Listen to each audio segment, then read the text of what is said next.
सत्य की प्राप्ति में ही स्थायी सुख है।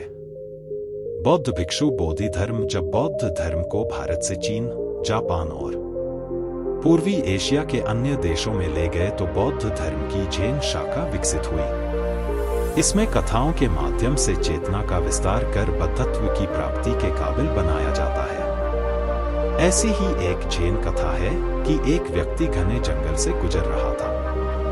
अचानक सामने एक भयानक शेर आ गया। हड़बड़ाकर वह उल्टी दिशा में भागने लगा और जल्दी ही एक सैकड़ों फीट गहरी खाई के किनारे पहुंच गया।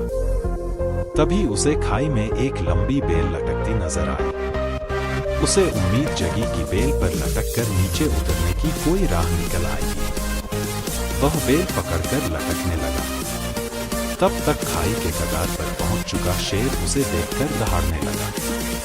तभी उसकी निगाह नीचे गई तो देखा कि नीचे खाई में एक अजगर मुंह फाड़े उसका इंतजार कर रहा है। तभी उसने देखा कि न जाने कहां से दो चूहे आकर बेल कुतरने लगे। एक चूहा सफेद और एक काला था।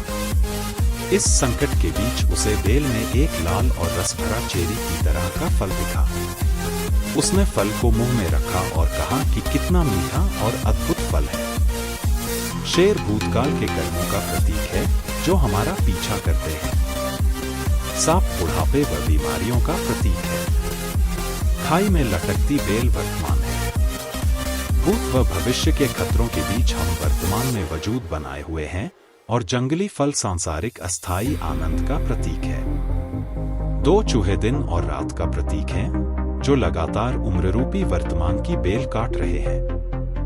ऐसे खतरों के बीच रहकर भी मानव भविष्य को सुरक्षित करने के लिए सत्य की प्राप्ति में नहीं लगता और जंगली फल जैसे अस्थायी सुखों की प्राप्ति में खुद को धन्य मानता है।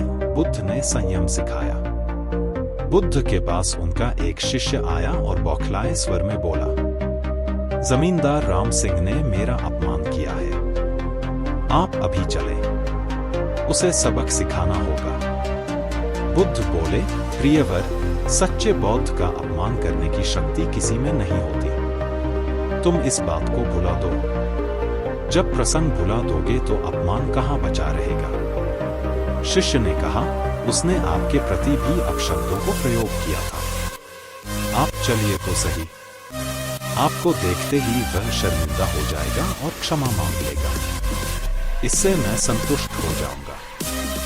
बुद्ध कुछ विचार कर बोले, अच्छा यदि ऐसी बात है तो मैं अवश्य ही राम जी के पास चलकर उसे समझाने का प्रयास करूंगा। शिष्य ने आतुर होकर कहा, चलिए, नहीं तो रात घिर आएगी। बुद्ध ने कहा, रात घिरेगी तो क्या, रात के पश्चात दिन भी तो आएगा।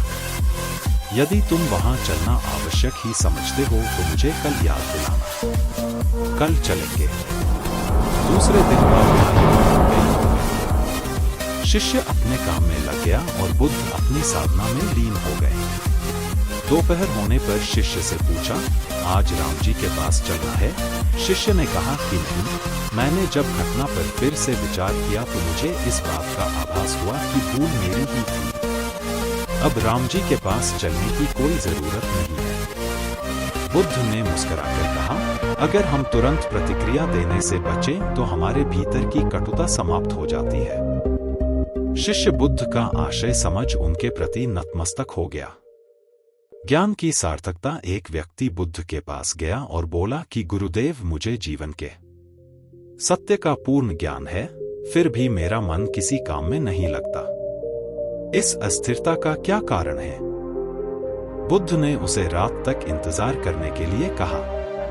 रात होने पर वे उसे झील के पास ले गए और झील में चांद का प्रतिबिंब दिखाकर बोले कि एक चांद आकाश में और एक झील में, तुम्हारा मन इस झील की तरह है। तुम्हारे पास ज्ञान तो है, लेकिन तुम उसे इस्तेमाल करने की बजाय मन में लेकर बैठे हो, ठीक वैसे जैसे झील चांद का प्रतिबिंब लेकर बैठी है।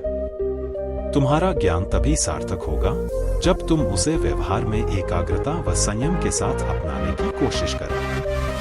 झील का चांद तो भ्रम है, तुम्हें अपने काम में मन लगाने के लिए आकाश के चंद्रमा की तरह बनना है। झील का चांद तो पानी में पत्थर गिराने पर हिलने लगता है, जैसे तुम्हारा मन जरा जरा सी बात पर डोलने लगता है। तुम्हें अपने ज्ञान और विवेक को जीवन में नियम पूर्वक लाना होगा तथा अपने जीवन को सार्थक एवं लक्ष्य हासिल करने में लगाना होगा। खुद को आकाश के चांद के बराबर बनाओ। शुरू में थोड़ी परेशानी आएगी, पर कुछ समय बाद ही तुम्हें दूसरी आहट हो जाएगी। उस व्यक्ति की समस्या दूर हो गई। वह बहुत प्रसन्न हुआ। उसने महात्मा बुद्ध के चरण स्पर्श करते हुए कृतज्ञता व्यक्त की।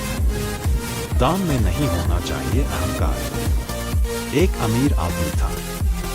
वह निर्धनों व असहायों को पर्याप्त दान देता था, लेकिन जितना वह देता उससे अधिक उसका बखान करता। इस कारण लेने वाले के दिल पर उसके एहसान का भार हो जाता था। एक दिन वह बुद्ध के पास मिलने गया। बुद्ध के सामने भी वह काफी देर तक आत्म प्रशंसा करता रहा। फिर उठते समय उसने अपने सहायक को संकेत किया। उसने तत्काल आगे बढ़कर बुद्ध के समक्ष रुपए से भरी थैली रख दी। बुद्ध ने अमीर की ओर प्रश्न सूचक दृष्टि से देखा तो वह बोला, पैसे की कमी के कारण आप अनेक कल्याणकारी कार्य कर नहीं पाते होंगे। मैंने सोचा कि आपकी कुछ मदद कर दूं। बुद्ध ने अमीर की बनावटी विनम्रता में छिपे अहंकार को समझकर कहा, मुझे आपके धन की नहीं, आपकी आवश्यकता है। अमीर के लिए यह पहला अनुभव था जब किसी ने उसके दान को ठुकराया हो। उसे बुद्ध के व्यवहार पर हैरानी भी हुई और बुरा भी लगा। उसने कहा, महात्मन, आपने तो मेरे दान को व्यर्थ समझकर अस्वीकार कर दिया। ऐसा क्यों? उसकी बात सुनकर बुद्ध मुस्कुराए। फिर स्नेह से उसे समझाकर बोले, सेठ, जिस दान के साथ दाता स्वयं को नहीं देता वह मिट्टी के बराबर होता है। दान से आशय है समविभाजन। दूसरे का हिस्सा अतिरिक्त धन के रूप में तुम्हारे पास है, वही तुम दान के रूप में लौटा रहे हो। फिर इसमें मैंने दिया का अहंकार होना ही नहीं चाहिए। तुम जब इस भाव से दोगे तो मैं अवश्य लूंगा। बुद्ध की गहरी बातों ने अमीर का ज़मीर जागृत कर दिया और उसने स्वयं की सोच में आवश्यक सुधार किया।